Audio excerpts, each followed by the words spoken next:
Good afternoon, everyone. My name is David Elwood. I'm the dean here at the John F. Kennedy School. Welcome to the John F. Kennedy Jr. Forum at the Institute of Politics. This is going to be a terrific afternoon.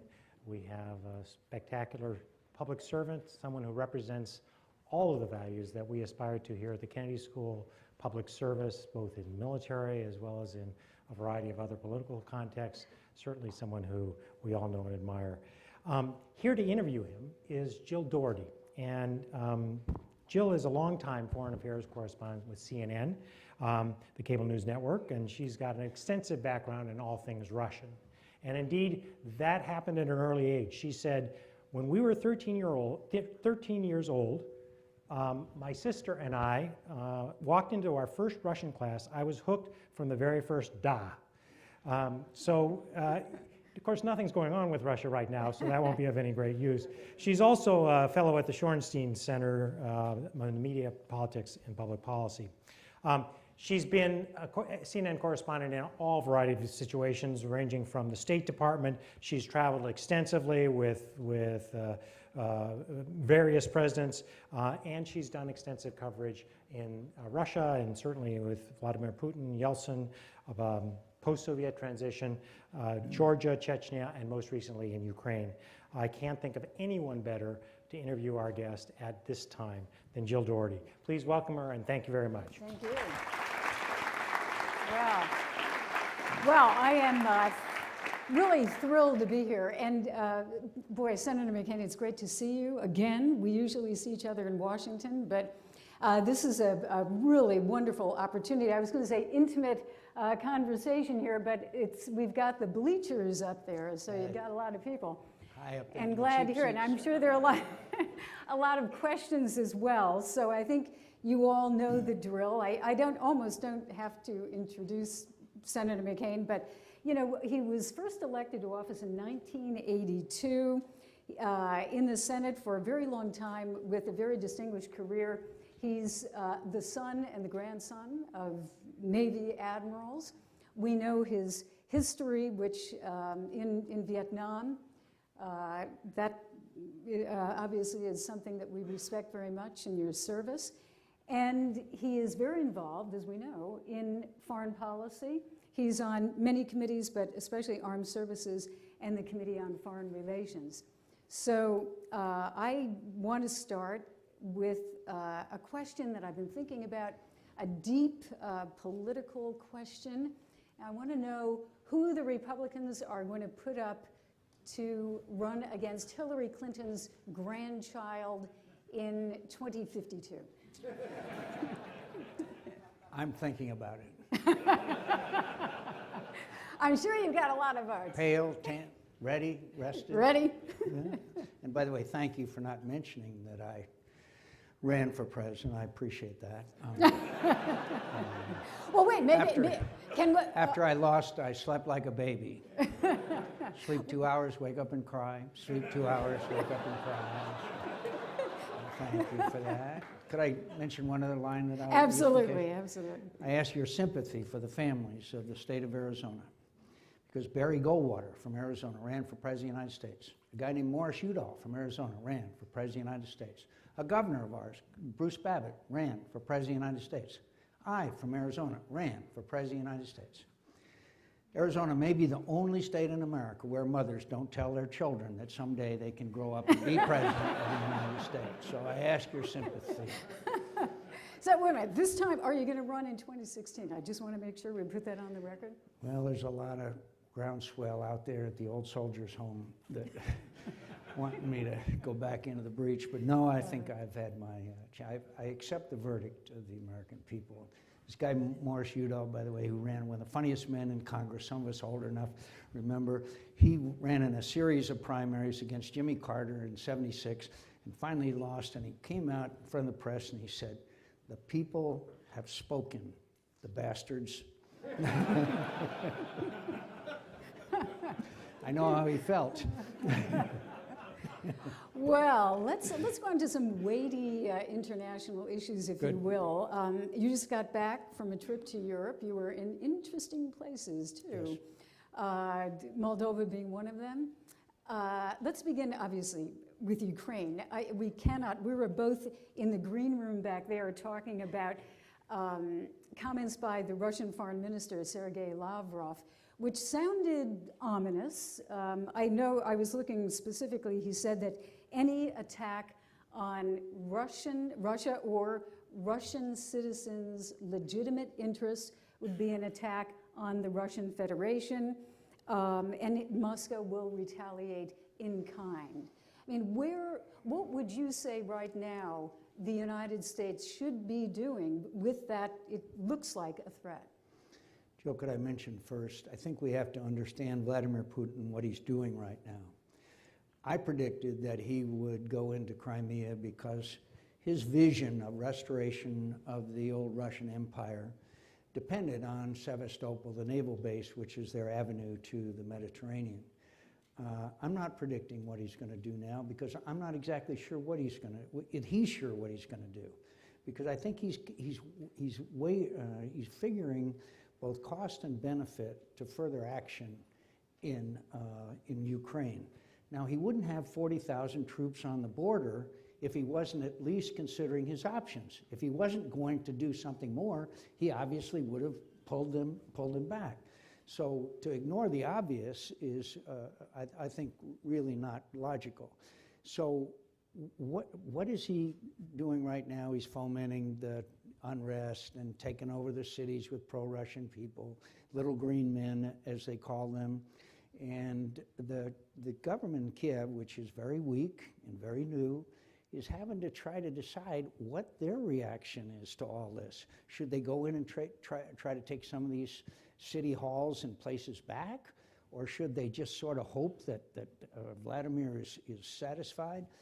The general who's the head of NATO, General Breedlove, and I talked the other day, he thinks that among other options that Putin is predicting is to go across the south, take Odessa, which is one of their key ports for moving a lot of things, including drugs and arms and other things, and go up to Moldova, where in Transnistria you've got 1,500 Russian troops, quote, peacekeepers there, and of course Moldova has no military whatsoever. That's one of the options that he's considering. The other one, of course, is to foment this unrest, try to disrupt the elections that are going to take place on May 25th, and also to delegitimize, to a large degree, those people who are taking over their government. Remember in 2009, they had another, 2004, they had another uprising, and obviously it turned to ashes because of corruption and a whole lot of other reasons which we won't waste time on. So I think the first thing we have to understand is, what is Vladimir Putin? Who is he? What does he want? And what are his aspirations? We know about the ruble crashing. We know about their stocks going down. We know all about that. But his popularity in Russia has skyrocketed. And he says that he can make up for the sanctions by selling oil and gas to China. Yeah, and I think he probably can, although that's going to take some construction, obviously. So Vladimir Putin is a KGB colonel that wants to, he said on several occasions, not me, but he said, the greatest disaster of the 20th century was the breakup of the Soviet Union. So if we understand Vladimir Putin and what his ambitions are and who he is, then I think we can adequately develop a response that could be effective. And it has to be pretty tough. What is that, though? Well, to start with... If they go across the border with troops, what do you do? From short-term, providing the Ukrainians with some defensive weapons. Now, this is how ludicrous this situation has become. They wanted to give MREs, the meals ready to eat, to Ukraine, but they didn't want to fly them in American airplanes because they didn't want to provoke Vladimir Putin. So they sent these MREs in by trucks. And by the way, we found out in Syria that MREs don't do very well against helicopters and tanks. But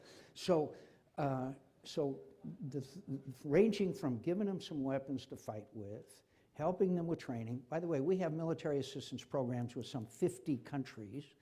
And then in the long term, develop a plan that can be implemented sooner than a lot of people predict to make Europe and Ukraine energy no more independent, make these countries independent of their dependence on energy, oil and gas. And we can do that over time. And if it was a crash program, we could do it a lot faster than people think. Now, in between, obviously, I think restoring the missile defense systems in the Czech Republic and Poland, arming and training, and we're doing some of this now. 600 of our troops are in Poland right now as we speak. Readjust our force structure to the new kind of challenges we have. Economic sanctions that are tough. Do you know, in response for the Russians absorbing Crimea, which, by the way, they signed a solemn agreement when Ukraine, which was then the third largest nuclear power, turned over their nuclear weapons, and in return for that, there was a written agreement on the part of the Russians, the United States, and the British that the territorial integrity of Ukraine will be preserved, which included Crimea. So, but Senator, you've been very critical of the administration. I mean, let's say, just very quickly, because we don't have that much time. The Russian, something happens in which a Russian citizen, however you define that, is killed. And the Russians decide that they have to go in, protect their rights, and the tanks go in. What does the United States do? The United States, at this particular point in history, we could have done a lot of things a long time ago, but right now at this point in history, I hate to say it. It makes me almost terribly sad to say this, but there's nothing that we can do that would have immediate consequence, except to make it clear that we are back not in the Cold War, traditional Cold War, but we are now in a situation where we have to contain Russia. We have to go back to George Kennan, containment of Russia. Because if Russia continues to succeed, my friends, I guarantee you Moldova is next. I just came from the Baltics. They're scared to death. I hate to put it that way, but they're scared to death. These three little Baltic countries, that they're part of NATO, and they're not sure that Article 5 of the NATO Charter, when an attack on one, an attack on all, will prevail. So I think we would have to obviously take the sanctions, the diplomatic situation, any kind of agreement or anything that we do that would benefit Russia would have to be stopped. And by the way, until they become energy independent, my dear friends, the other bad news is Europeans aren't going to do anything. They're not going to do anything. Mark my words. There'll be a lot of rhetoric. They won't do anything. They're too dependent on the energy from Russia. I would like to tell you something different. Let's move to another part of the world. Let's move to China. You have another very serious... By the way, could I just mention, Sure. you know I was sanctioned by Vladimir Putin. Did you know that? You and he don't get along very well, do you? I was sanctioned by him. What is this? I had to cancel spring break in Siberia this year. It was terrible. Why doesn't he like you? I just don't understand this. I don't understand. Why don't one you time like he him? One time he told, I think it was a British diplomat, said, I have two big problems, Chechnya and McCain. So I was flattered to know that he felt so strongly about me. But anyway. Okay, well, on to China. We have, another very dangerous situation. China, in essence, bullying the friends and allies of the United States. You have their claim to the Senkaku Islands with Japan. You have the Philippines also being threatened. You have movements against our friends in Vietnam. What does the United States do? What should Could I just sum up before we leave Ukraine? The richest, most powerful, strongest nation in the world can find ways to contain Vladimir Putin if we develop strategies to do so. I mean, I can't go through more detail with you, but we still are the preeminent power in the world. So to think we can't do anything about Vladimir Putin is just sophistry. On China, the Chinese believe that the last 200 years were accidents of history. The Chinese believe that they have a traditional role to play in Asia, of the power in Asia. One time I spoke to Lee Kuan Yew, probably the smartest person I ever met in my life, the guy that founded Singapore.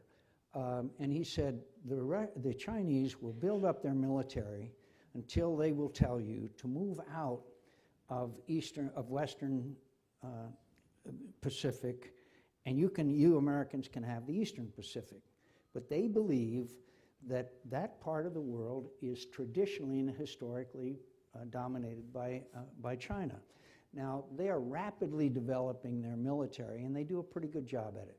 The day that Chuck Hagel testified before the Senate Armed Services Committee a couple of weeks ago about the massive cuts we're making in defense, the Chinese announced a 12.2% increase in their defense spending. Now, I don't think they're really ready nor eager to challenge us militarily, but I do believe that they are acting in a very aggressive fashion. The Philippines, for example, have one patrol craft. The Chinese have a very strong navy. Our new best friends, by the way, are Vietnam, which shows, well, there's a ship named after my father and grandfather that is in the Pacific and made a port visit to Da Nang not long ago, which shows if you live long enough, anything can happen. But but one effect it has had, Jill, is it has really united nations, united them in a way that not many years ago we would never have predicted. I don't think that the Chinese lack patience, but sometimes I see them say things and do things which are not smart. If they're real, they're not as smart as we think they are. But you do have two, let's say, take China and Japan. You have two countries that are very important to the United States. Mm-hmm. Japan, an ally, China, a country with which the United States has to have a very robust and delicately handled relationship. How do you do that when you want to, obviously you want to tell them not to bully the rest of Asia at the same time that you want a relationship? How do you do that?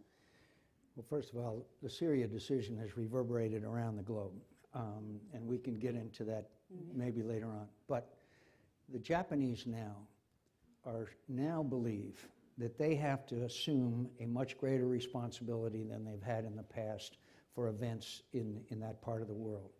The new prime minister, who for the first time has got a clear path for 5 years as prime minister, has done things which I don't agree with, like visit the shrine from World War II where war criminals are buried. But more importantly, they are reinterpreting their constitution to give them much more latitude militarily. And there is this brinksmanship that goes on over the Senkakus and other places with other nations that sooner or later, unless there's a diminishment of this kind of provocation and brinksmanship, that there's going to be some kind of naval engagement of some kind. So I think that the important thing is that the Asian nations stick together, that they make it clear to China that that freedom of the oceans and navigation is a fundamental principle of international behavior. But it's going to be very interesting. This new guy has cracked down on corruption. I think he may be as smart. He certainly has charisma. But I think that they are going to gradually try to assert more and more control over that part of the Pacific and then move to the east. But I'm very nervous about it, particularly since the Chinese since the Japanese are feeling very threatened. And that's not good. And by the way, one of the biggest problems, the thing that bothers me as much as anything else, is the estrangement between South Korea and Japan. It's over these comfort women. Their adversary is not each other. Their adversary is China. And every time I meet with them, I say, please sit down together. People have got to come together. We have come together with our people that we had wars with. They should do the same. Mm-hmm. Let's talk about Syria. You raised that issue. It would appear now that we're how many years into this that 3. It's a sad commentary, isn't it? That nothing much is going to happen. Realistically. What do you ascribe that to? I mean, are you, I know in many cases you would blame the administration, but I mean, has the United States setting it in a broader historical context, has the United States kind of overlearned that lesson of retrenchment after Iraq and Afghanistan? I hear that over and over and over and over and over again. Americans are war weary. My friends, when Ronald Reagan came to office, it had only been a few years since we lost 55,000 Americans in the Vietnam War. So I don't buy this, Americans are war weary, particularly when I visit a refugee camp where there's thousands of children running around and people having to sell their daughters in order to exist, and to watch the malnutrition and the beatings and the horrors that are being inflicted on these people by Bashar Assad with Russian weapons and with Iranian weapons. And if I sound emotional, I'm emotional. I'm guilty. I'm emotional. When I see people whose lives have been destroyed, when I see the bodies of these children that have been gassed with chemical weapons, when I see all these things and I see us sit back, oh, we're war weary. Well, I don't buy it. I think that the United States will have a dark chapter in our history, because for the first year at least of this conflict, they had Bashar Assad on the run. Then a couple of things happened. One, the Iranians convinced 5,000 Hezbollah, good, tough fighters, to come into the fight. The Russians stepped up their arms supplies dramatically. The Iranians trained the Iranian Revolutionary Guard and began a training program of Syrians coming into back into Syria to kill people. And then, of course, this incredibly brutal, right now they're dropping these cylinders that they call barrel bombs on people indiscriminately from helicopters. And I begged them, I've never begged anybody, I begged the President of the United States, please give these people some weapons. Please send them some weapons. The way we did in Afghanistan when the Russians invaded Afghanistan and they finally drove them out. I begged them. I said, this conflict, the longer it lasts, the worse it's going to get. And no, they couldn't do that. They couldn't do that at all. They sent some MREs. That was good. So is it too late? Is it too late? I pray that it's not too late. I pray that it's not too late. I will never give up for them. I'll never forget being in a refugee camp, thousands of kids running. Do you know that there's 1 million refugees in Lebanon? 1 million? Think of what it'd be like in the United States if we had 1 million refugees. There's 1 million there in this tiny country. I was riding around with this woman, and who was a school teacher in a camp in Jordan, and she said, see all these little children, Senator? I said, yeah. She said, they know that you Americans have abandoned them, and they're going to take revenge on you when they grow up. Now, what are we breeding now? I won't go on any longer, but it almost makes me cry to see what happens to these people and the total disregard of the media and the President of the United States and anybody else on this tragedy that's going on. 150,000 people killed? Isn't that enough? When is it enough? That's what I asked. Oh, and by the way, it was a year and a half ago, both Leon Panetta, then Secretary of Defense, and General Dempsey said, Senator, the fall of Bashar Assad is inevitable, at the hearing, the Senate Armed Services Committee. And I said, excuse me, sirs, it's not inevitable. Not unless we help him. No, it's inevitable. Well, this is the kind of leadership we got. You know, we have about 4 minutes left before we open it up to questions. And I'm really dying to hear these questions because I think we've got some good ones. But I just want to ask you kind of almost a philosophical question. You know, with the new Pope, Pope Francis, he's talking about, as he put it, unbridled capitalism as the new tyranny. And this message seems to be resonating with a lot of people. Do you subscribe to what he is saying about capitalism and the need to really help people who are less fortunate, but especially the comments about capitalism? First of all, I would hate to disagree with the Pope, but I do. We'll give you a dispensation. I do agree. I do agree that there is a rising gap between the wealthiest and middle income and lower income Americans. The facts substantiate that, and obviously, with the new innovations of technology, there's more and more opportunity for well-educated, and there's less and less for those who are less educated. And I think a big part of the problem goes back to quality of education. And I know everybody in this room is grateful for having the opportunity of being here at this institution. And I hope you'll pay back by looking at programs such as Teach for America and others. It's the end of the commercial.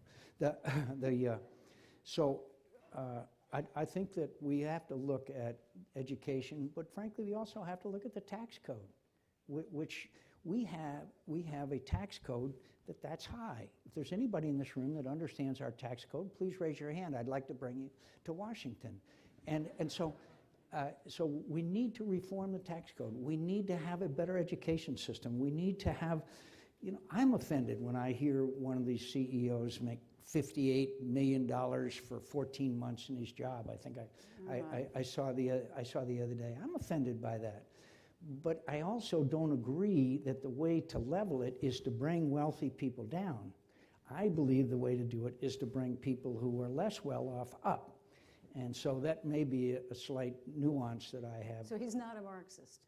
No, I don't think so. I think that we should all be for equal opportunity for all of our citizens, and that's not the case today. And that's another reason why we need immigration reform. Okay. Well, I think we're right on time to open it up to questions. And we have 4 microphones, 1, 2, and then, where's it? Oh, there it is, 3, 4. And I think you know the rules and regulations here, which is please to identify yourself, ask a question, and not necessarily a comment, and let's begin. We'll begin right over there with Angela Stenson. You can use an assumed name if you... Yes. Hi, Senator. Thank you so much for speaking. My name is Alex Jurgen. I'm a joint student between the Kennedy School and the Business School. I'm the president of the Business School Republicans.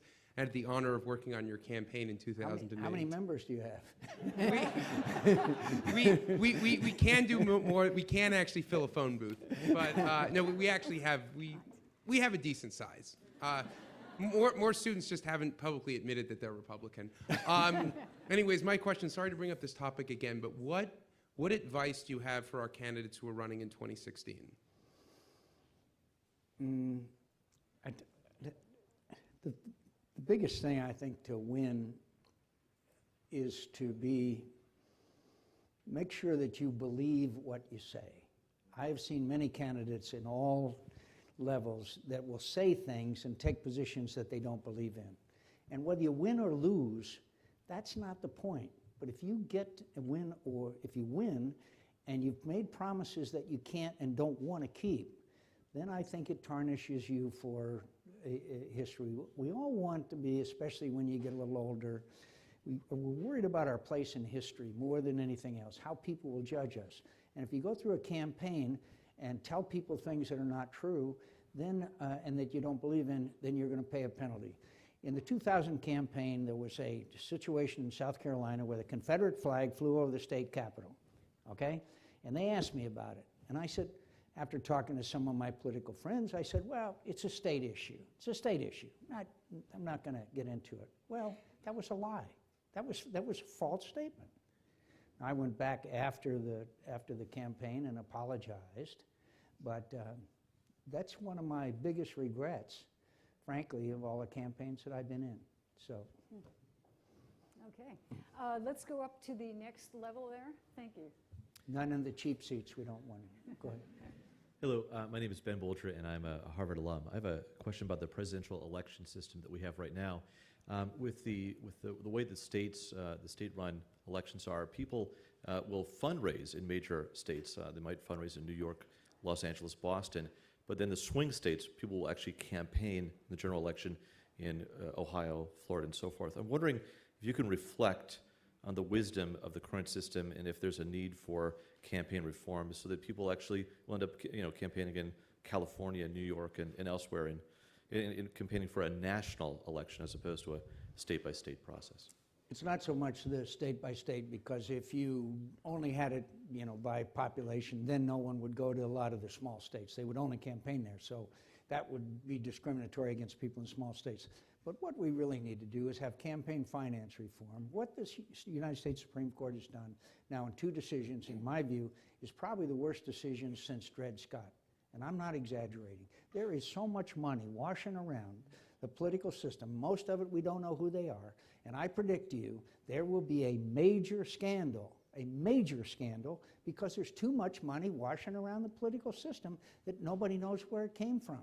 So, and then we go through historically, reform, corruption, reform, corruption. Right now, we're at, in my view, we're at the height of corruption, thanks to the United States Supreme Court.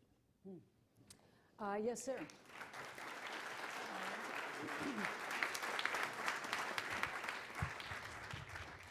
Hi, Senator. My name is John Soylu. I'm a college from Turkey. I'm a college senior from Turkey. And I have huge respect for your service, and I wanted to thank you for coming here. I have a question about your activities, your activism abroad. I was wondering how you coordinate these activities with, the State Department, and do you ever worry about the optics sort of helping people like Putin who think the U.S. is behind everything? You being, there standing with the protesters, does it sort of help those guys? I always have some sense of caution about that until I see what's happening. And frankly, I have sons. One of them still serving, another one is about to serve again. I can't let these things happen, which may sooner or later, because of America's weakness, put these young people into harm's way. I've seen too many people who have suffered the wounds of war. And so I try to be careful. But for me to stand by and watch the things that are happening in the world today, frankly, then I am abrogating my responsibilities to the people of Arizona that I represent. Thank you. And the young woman there? Hi, sir. My name is Charlie. I'm a sophomore at the college, and I'm also a cadet in Army ROTC here. First, I just want to thank you for being here. It's really an honor to have you. And also, thank you for your service as well as your second service. Could I say It's I'm really very, inspiring. very proud that there's ROTC on this campus. I think it's Thank you, wonderful. sir. Thank you, sir. That means a lot to us. I also, would it be okay if I slip past you? Look, I'm sorry. Thanks. I have for you, we just made T-shirts. And on behalf of all of the cadets and midshipmen at Harvard, we'd like to present you with our Harvard ROTC T-shirts. On the front, it says Harvard ROTC. Thank you, sir. thank you very much. Thank you. Appreciate it. All right. Thank you, sir. Excellent. Excellent gift. And do you have a question? I do, yes, as well. 2 years ago, as you know, sir, ROTC was welcomed back to Harvard. And in many of the schools here, it is the military and veterans are truly embraced. Unfortunately, we haven't really found that at the college. ROTC has been welcomed back in name only. At best, they are indifferent to us. At worst, they create obstacles really to our success and to our growth. So I was wondering first how you think we can convince institutions like Harvard that the military really is important and really will benefit Harvard to be a part of that process. And also second, we have 24 students out of a population of 6,000 college kids who are in Army ROTC. So how do we convince students at colleges like Harvard that the military truly is important and it's a career that they should consider? I hope some of the student leaders and faculty that are respected and admired would promote more the concept of military service. Harvard ranks amongst the highest of applicants for Teach for America, a wonderful program where people, as you know, go into inner cities and Indian reservations, et cetera. I'd like to see that same kind of emphasis given to those who might consider a career in the military as well. But I think there's been a big step forward. In my generation, when people came home from Vietnam, 18, 19, 20 years old, they were badly treated by the Americans. And at least today, and I'm very proud that Americans treat, whether they are for or against our involvement in these conflicts, they treat them with respect and honor them. So we've come a long way, and maybe we can get Harvard to go just one step further. Thank you. Thank you. Yes, sir. Thank you so much, Senator McCain. My name is Sitza Gofard. I'm a junior at the college, and it's such an honor and a pleasure to have you here to hear you speak. Thank you for your service. I wanted to ask you about gun control and reducing gun violence in America. You'll remember that it was in Arizona where a U.S. representative was shot and several others were killed. And since then, there have been too many tragic incidents of gun violence across America in schools and theaters. It's also an issue that the Republican Party is grappling with a lot. So what is your take on what needs to be done to reduce gun violence in America. And let's say you could pass any legislation in the Senate. What would that legislation include? We did pass legislation, a Toomey Manchin bill, which tightened up on background checks, which I thought I voted for. And it is an emotional issue. It is one that divides our country a lot between rural and urban. And it is a constitutional issue as well in some respects. Certainly, a lot of people interpret it as a constitutional issue. I voted for the Toomey Manchin and supported that compromise. If there is further compromise that we can get done on a bipartisan basis, I would be glad to do that. At the same time, people do, and it's clear in the Constitution, have the right to own weapons. And there are some places, for example, in Chicago, where more murders are committed than any place else in the country, and they're done with handguns. And so does that mean we should outlaw handguns? I'm not sure that that's the answer. I think it's a cultural problem, and equally troubling, of course, are these people that decide to take weapons into schools and other places. It's a terrible problem, and we've got to try to figure it out. And I know that's not a very good answer because I wrestle with it all the time. All right, up there, please. Hello, Senator. My name is Martin Vaivods. I'm a second year at the business school. I'm also one of the few Harvard students from Latvia, and I would like to take the opportunity to thank you for your support and solidarity. My question for you is that it seems the more wrong Vladimir Putin does, the more popular he is at home, and he depends on this popularity rating. What needs to happen in the external environment for that trend to be reversed? Vladimir Putin gave a speech after Crimea and about the Russian-speaking people and how they had to protect their rights, et cetera, after Crimea. So I went back and looked up Adolf Hitler's speech from the balcony of a hotel in Vienna after the Anschluss when they moved into Austria. I tell you, it's very similar verbiage that is used. I think that we ought to look back. I don't predict ever a World War III, but I do predict that if Vladimir Putin thinks that he can get away with things, he's going to continue to do it. So I think that we need to bolster the defenses of Latvia. We got a commitment from their president that they would increase their defense spending, which has been abysmal, as you know. And we're going to have to station troops there. We went to a joint exercise that was between U.S. Marines and Latvian military, which was very impressive. So we need to do that.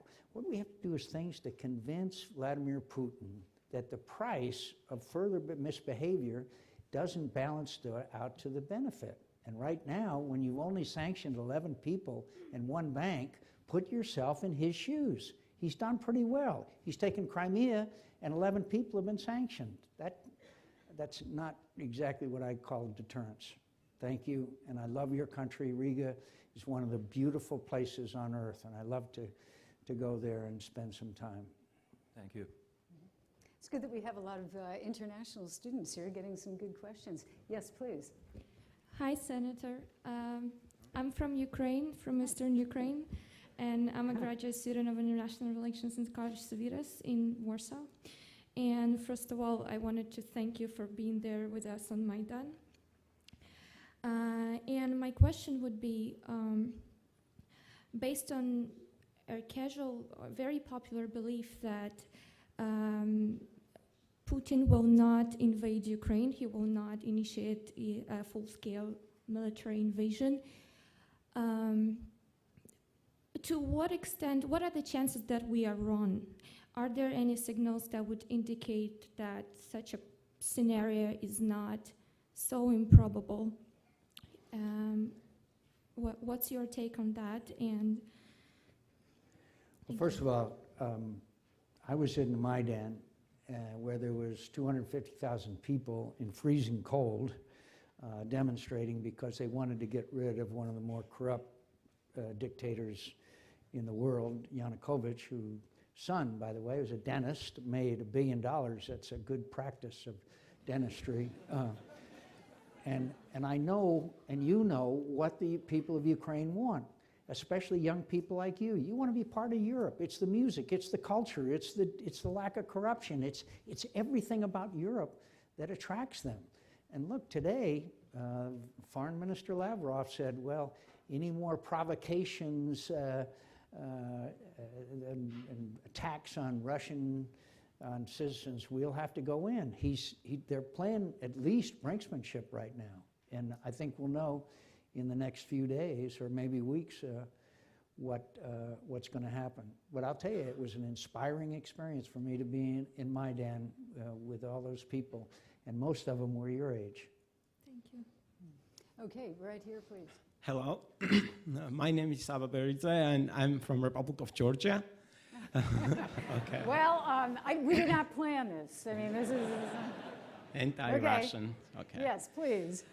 So going back to your discussion about Crimea, you talked about Russia, Ukraine, you talked about Moldova, but you did not mention any word about my country, Georgia. So my question is as follows: like, if United States and the Western powers imposed sanctions against Russia in 2008 when Russia impudently violated my country's borders and killed a lot of people and made cleansing of the human beings, Georgians there. Do you believe that we would be able to dissuade Vladimir Putin from annexing Crimea? Again, I don't know what he's going to do. You know full well of his absorbing Abkhazia and South Ossetia. You also know that he moves the fences a couple of 100 meters every few months, further and further inside Georgia, that they commit a lot of acts of provocation. And by the way, when it happened, it was during the presidential campaign. And I said, we are all Georgians. And you know, I was ridiculed for that. I was ridiculed for saying that we were all Georgians. I think the greatest novel ever written in my mind is For Whom the Bell Tolls. And the title of that book is taken from the poem by John Donne, Ask not for whom the bell tolls, it tolls for thee. We should have cared about the people in Georgia. We should have cared about naked aggression taking place in Georgia. And I think that that was a precursor to some of the other things that are happening today, because he got away with it. And so all I can say is I have done everything I can to help Georgia and the people of Georgia and that beautiful, majestic country that is just so beautiful. But the people deserve better than what they're getting. And by the way, my friends, even though I may not have been overjoyed at the outcome, there was a free and fair election in Georgia probably for the first time in their history. And that, I think, was an important achievement. Thank you. Yes, sir. Thank you, Senator. My name is Jose Sanchez, and I'm an MPA student here at the Kennedy School, and I'm from the Republic of Texas. Another secessionist movement. Yes. I want to first thank you so much for being a big supporter of immigration in all these years that you've been in the Senate. I've been a very supporter of you, even though I'm not Republican. And I want to ask the question, what do you think is going to take after your Senate bill that y'all passed last summer, what is it going to take for the Speaker to actually put a vote on it or come up with their own bill? And if they don't by 2016, how is that going to affect the presidential election? I think that the Republican Party will never win another nationwide election unless we enact comprehensive immigration reform. That's not the reason why. That's not the reason why I support this reform. I support it because there's 11 million people living in the shadows in this country without the rights and privileges of citizenry, and they're being abused every day, and they can contribute an enormous amount to our society, just as the Irish and the Poles and the Jews and the Italians and every other wave that came to this country and contribute to it. And the point is that if you've got 11 million people living in this country illegally, there's not enough buses to deport them, then it's de facto amnesty. You know, they used to call Lindsey Graham, Lindsey Gomez and Amnesty John. That was the talk show guys. What was our name? Look, if they're not going home, okay? They're not going home. And so Why don't we give them a path to citizenship? And my friends, if you look at that legislation, it is tough. It's 10 years before they get a green card, thousands of dollars in fees. This is no amnesty. It's really tough. But if you keep these people in the shadows in this nation, it is a stain on America's honor. So, and by the way, I am insistent on one thing, and that is when we pass it, and I still think we will one of these days, it'll be named the Edward M. Kennedy Immigration Reform Bill. Thank you. All right. Okay. I think we're back up to the second row there. My name is John Acton. I'm a freshman at the college. And you, of course, are a Republican. It's okay, I am too. Some call me Rhino. But in the Republican Party today, there's definitely an increasingly vocal and influential strand of thought that's, I'd say, pretty fundamentally ideologically opposed to almost everything you've said today. And I'm curious, what is it about the Republican Party that you think makes it the party with the best vision for this country? And if this strand of more libertarian thought continues to grow in the party, would it still be a party that you think has the best ideas for America? I think, first of all, and the reason why Republicans took control of the House of Representatives was a lot to do with the economy. And the economy, when people are frustrated about their lives and the chances of success and their jobs, they become angry at government, and that's understandable. And there's always been in our party a wing that's kind of an isolationist wing that more manifested in foreign policy, the so-called America Firsters before World War II and after, with the Taft-Eisenhower wings of our party. There's always been that battle. But in 2010, there was a movement called the Tea Party, and they won a lot of elections. Not unfairly. Nobody stuffed the ballot box. It was expression of the majority of the people. And they got a majority in the United States Congress. Does anybody contest that election? Of course not. It was a manifestation of the frustration that a large majority of Americans, particularly in states that are between the coasts, that had had enough. And so we have battle in the Republican Party. And those are with primary challengers. If I run again, I guarantee you I will have a primary challenger. As Ted Kennedy once said, a fight not joined is a fight not enjoyed. But the point is that we have that battle. In the 70s, the Democrat Party went through a huge struggle. And then Bill Clinton came along and united the Democratic Party. And we're going to have to come together. We are going to have to. And I see some signs of progress in that direction. Look, I'm of the party of Ronald Reagan. And I still think that history will judge Ronald Reagan as one of the greatest presidents in history. And Ronald Reagan said there's the 11th commandment, and that is you don't speak ill of your fellow Republican. And Ronald Reagan said if a person is with me 80% of the time, he's with me. Now there's an element that says you've got to be there 110% of the time. And we're going to have that battle. Who's running the party then? I think that one, Reince Priebus is doing a good job as RNC. But also, with all this outside money, you know, who was it that said money is the mother's milk of politics? With all this outside money coming in, it diminishes the influence of the party. A candidate now can go to, what do they call themselves? Dement's outfit, Fund for Conservative. Yeah. And they can go to them and get hundreds of thousands of dollars. Club for Growth or one of these where they don't have to rely on their base of small donors and supporters. Mm-hmm. Okay. Well, more questions. Yes, sir. Hi, Senator McCain. I'm a freshman in the college, and my name is Victor Scanderi. I'm also a member of the John F. Kennedy Jr. Forum Committee. And I have a question for you from one of our Twitter followers, Thomas Goddett. What do you think about the Supreme Court's latest decision striking down aggregate campaign contributions? I kind of mentioned that earlier. I think it's a disgrace. I think it's, you know, when my favorite anecdote, when Jack Kennedy became president, he hired and put in his cabinet the smartest and best and brightest. They were called the best and the brightest in America. McNamara and Rusk and all these people.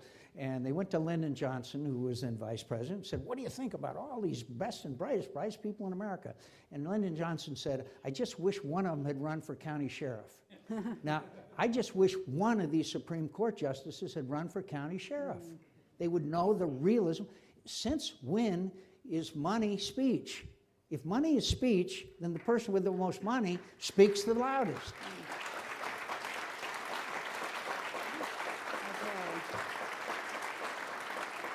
All right, write that down. Okay, yes. Hello, sir. My name is Connor Riley. I'm from Belvedere, Illinois, and I am not a member of the Republican Club here, and I'm not a member of the ROTC, so I understand if your initial reaction is not to like me very much. But all I really have to say... It's a free country. Yes, sir. Yes, sir. But I guess mine's not... This can be your softball question.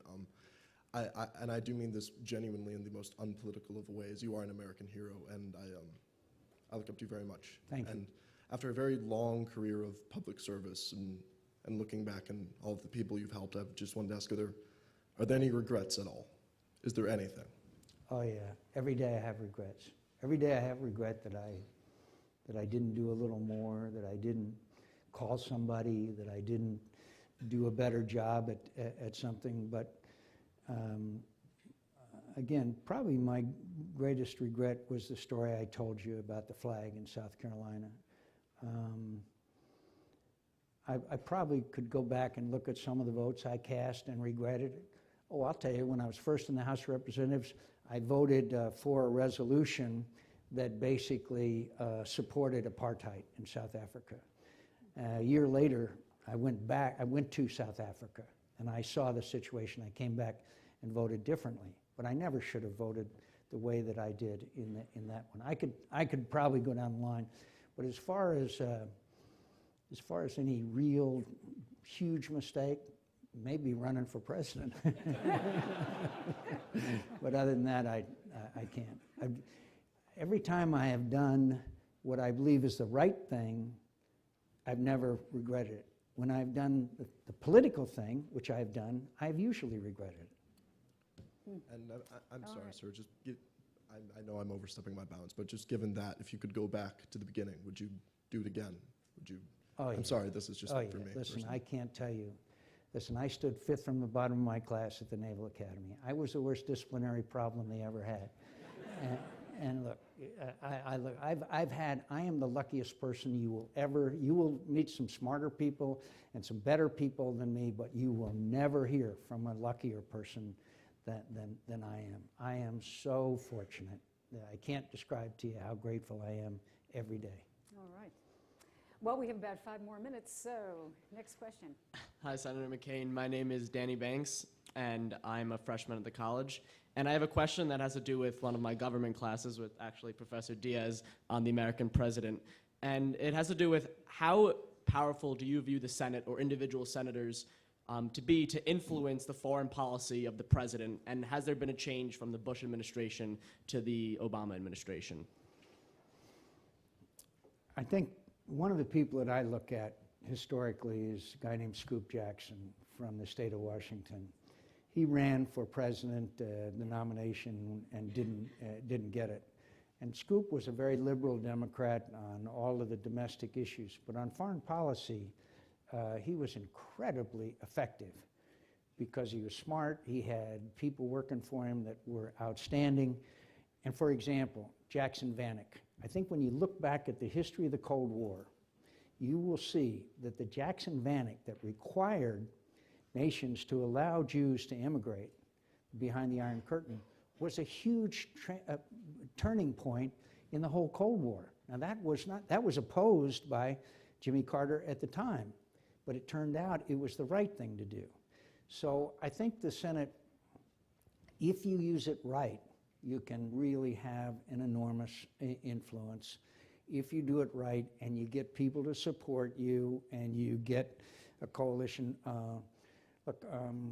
For example, the sanctions that are now taking effect on Iran that now everybody brags about has brought them to the negotiating table. those sanctions were passed over the objections of this administration. So if it hadn't been for the United States Senate acting, then you could draw a scenario where we would never be at the negotiating table in Geneva, which, by the way, I predict will fail, but that's neither here nor there. So, Okay, I think we have time for one more question. could we do Please. 2 more? Sure. I thought you had No, an I'd like to engagement, do- so I'd like we're to- happy to. No, I'd like to do a couple more. Absolutely. Yes, up there, young woman. Hi. Oh, I'm sorry. I'm out of, I'm out of order. Yes, Good afternoon, please. Senator. My name's TJ Min, Army officer who's been through SEER training where we watched Return with Honor, where you have a prominent role. Sir, what, I guess, is your definition? Should or I what just should remind you, it doesn't take a lot of talent to get shot down. I intercepted a surface-to-air missile with my own airplane, which was a lot of anyway. But go you ahead. survived and you returned. And, sir, my question is, how should the United States define torture? And what should our policy be? Thank you for that with question. Guantanamo? My friends, there is one fundamental you need to understand. If you inflict enough pain on someone, they will tell you anything they think will make it stop. So when we talk about how the torture does this and torture doesn't do anything but violate the fundamental principles that we have of treatment of fellow human beings and a violation of the Geneva Conventions, which we are signatories to, and it doesn't work. And so, look, again, I think it's going to be a dark stain on American history what was done to many of these people. We were held prisoners, and some of it that I've heard about and can't substantiate will shock you.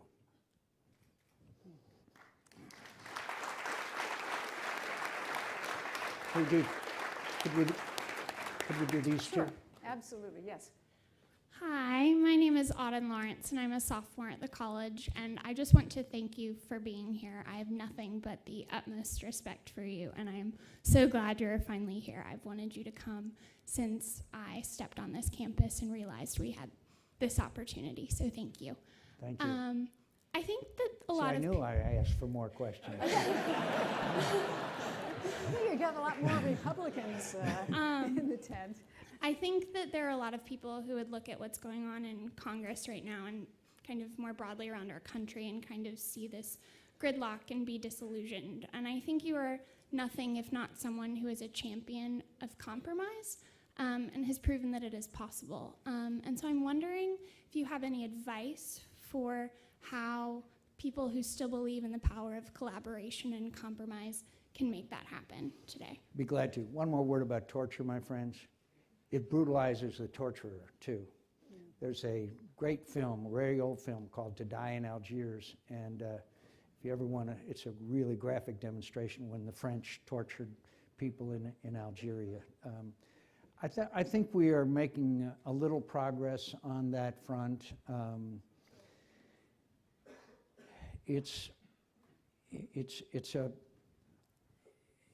When you have a House of Representatives that their districts are so reapportioned that there's overwhelming majorities of one party or another in those districts, they're not ready to compromise. They're just doing what the majority of their constituents told them to do, and that's stand up for conservative or liberal, whichever it is, and that's a big problem. In the United States Senate, Harry Reid and I have known each other for many, many years, and we get along as friends very, very well. But when they did the nuclear option, it poisoned, which meant it only takes 51 votes to confirm people and to move forward with legislation. It really poisoned the well. And I'm still dedicated to the proposition. In order to change the rules of the Senate, it was supposed to take 67 votes. They used a parliamentary mechanism to do it with only 51 votes, and that was disgraceful. And that has really poisoned the environment here in the United States Senate because it deprived us of our rights of advice and consent by making it just a majority vote to confirm someone for an important job. And by the way, it means that they are getting more and more radical left people as nominees. It's very serious. For the first, Robert Byrd and many of you don't know, is most accomplished parliamentarian ever in the United States Senate. He was adamantly opposed to that. He was adamantly opposed to doing away with the rights of the minority. But that's one of the big problems. But I still keep hope alive. Okay, yes, please. Hello, Senator. Sorry, I'm too short for this. Thank you again for coming here, and thank you for your service. My name is Denise Garcia, and I'm a senior here at the college. My question regards Hispanic voters. So the state of Arizona is not very popular amongst the Hispanic community for certain laws that have been passed. What can the Republican Party do to not only reach out to Hispanic voters, but also other constituencies such as youth, young voters and female voters to demonstrate that? In the state of Arizona, we passed a bill that was very harsh, to say the least, and most of which has been declared unconstitutional, and it hurt us very badly, economically and job creation-wise and otherwise. Since then, we've been able to back off of that kind of behavior, generally speaking. I'm now happy to tell you that the business community in Arizona has now gotten heavily engaged in elections, and I think you're going to see some changes in that. We had a clean, so-called clean election law where all you had to do was go out and get about 50 signatures and $5 each, and you were on the ballot. And so we kind of lost the input, the economic, business, principles of Republican Party representation. And I think our governor did the right thing by vetoing a bill that was pretty bad just not long ago as regards to discrimination. All right. Well. Thanks so much, Senator McCain.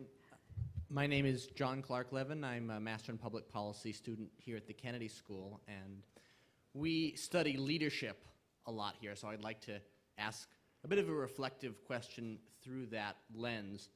You ran for the presidency against George W. Bush and Barack Obama, and I'm not going to ask you to assess their relative job performance, but I would wonder, looking back on the challenges that America faced internationally and domestically during the Bush years and those that America faced during the Obama years. And which set of challenges do you think you would have been better suited to tackle as president had you been elected, based on your temperament or experiences or leadership abilities, and why? Intriguing question. One of the things that I would have been different from both, one of the aspects, is understanding Vladimir Putin. Really, both George W. Bush and President Obama had this idea that this was a guy we could work with, that he was on the path to democracy, that he really wasn't as bad as, George W. Bush said, I looked into his eyes and saw his soul, and in the campaign I said, I looked into his eyes and saw a K, a G, and a B. But and then President Obama, this same kind of thing, developed personal relationships. And by the way, if you look through history, you'll see that many really great leaders thought if they have a personal relationship, Roosevelt and Churchill with Stalin at Yalta, I mean, you can go back and see that they think that personal magnetism will override national interest. So I think that they both had that problem with Vladimir Putin.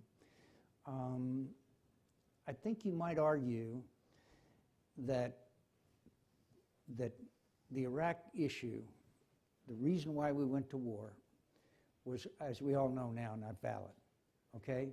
But at the same time, when the Secretary of State of the United States of America goes before the United Nations Security Council and presents evidence that Saddam Hussein has weapons of mass destruction, then obviously that affects people like me, honestly. I said, oh my God, Now, in the case of Afghanistan, I know we're all tired of Afghanistan, but let's not forget why we went to Afghanistan. It was because of 9/11.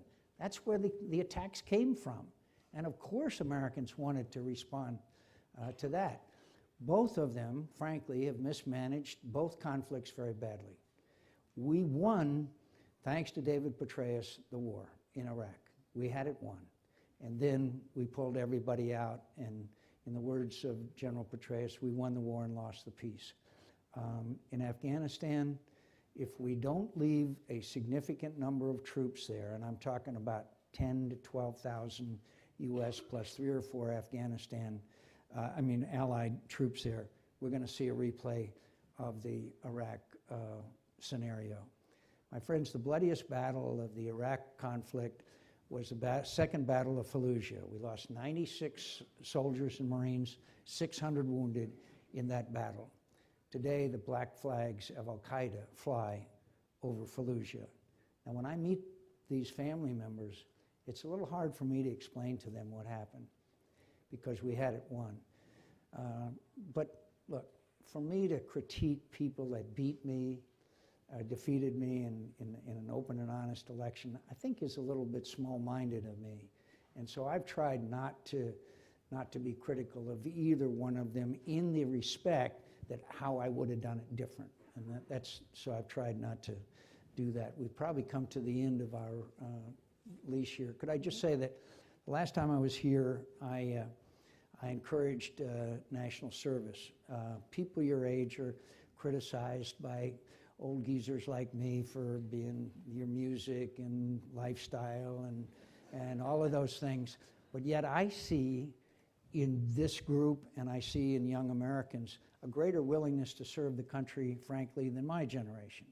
So I just encourage you to try to think about being involved, whether it be in a small way or whether it be devoting a year or two of your life after graduation to a lot of the programs that are available, and there are so many. I'm a great believer in national service. Again, I've never met anyone who didn't engage in one of these programs that wasn't forever grateful for having been a part of helping somebody else. And there's nothing greater than serving a cause greater than your self-interest. I thank you. Thank you very much.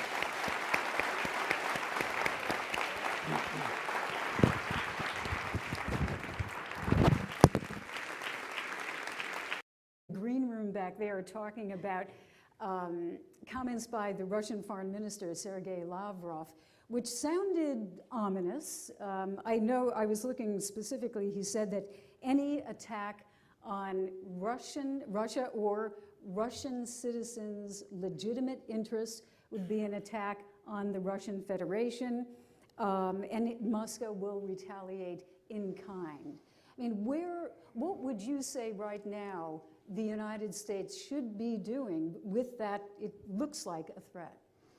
Joe, could I mention first, I think we have to understand Vladimir Putin, what he's doing right now. I predicted that he would go into Crimea because his vision of restoration of the old Russian Empire depended on Sevastopol, the naval base, which is their avenue to the Mediterranean. I'm not predicting what he's going to do now because I'm not exactly sure what he's going to, he's sure what he's going to do. Because I think he's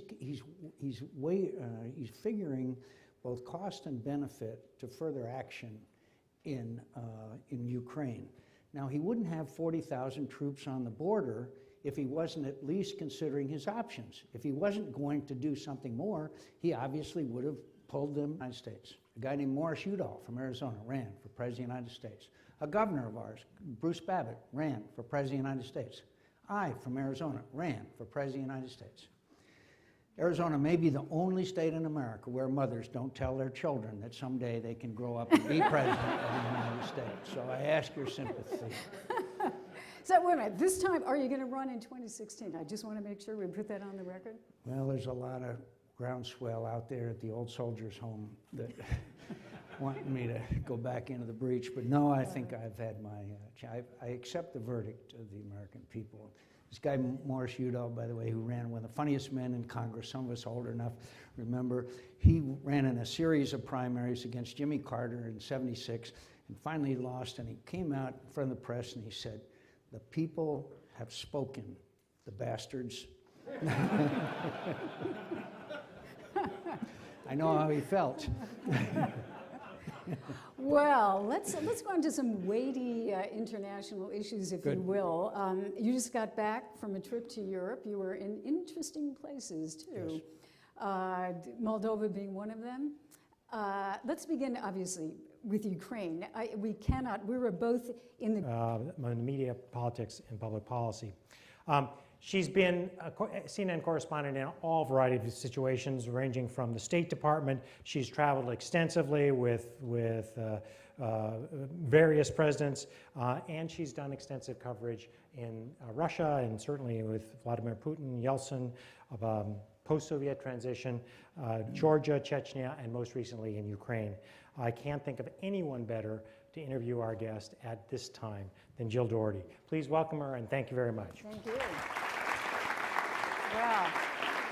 Well, I am really thrilled to be here. And boy, Senator McCain, it's great to see you again. We usually see each other in Washington, but this is a really wonderful opportunity. I was going to say intimate conversation here, but we've got the bleachers up there, so you've got a lot of people.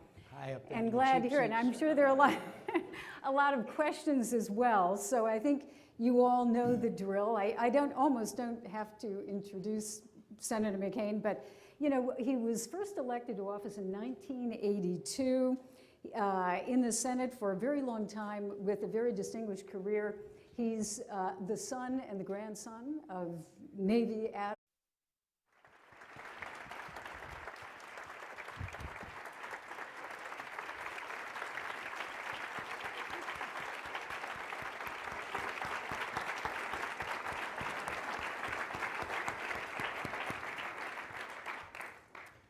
Good afternoon, everyone. My name is David Elwood. I'm the dean here at the John F. Kennedy School. Welcome to the John F. Kennedy Jr. Forum at the Institute of Politics. This is going to be a terrific afternoon.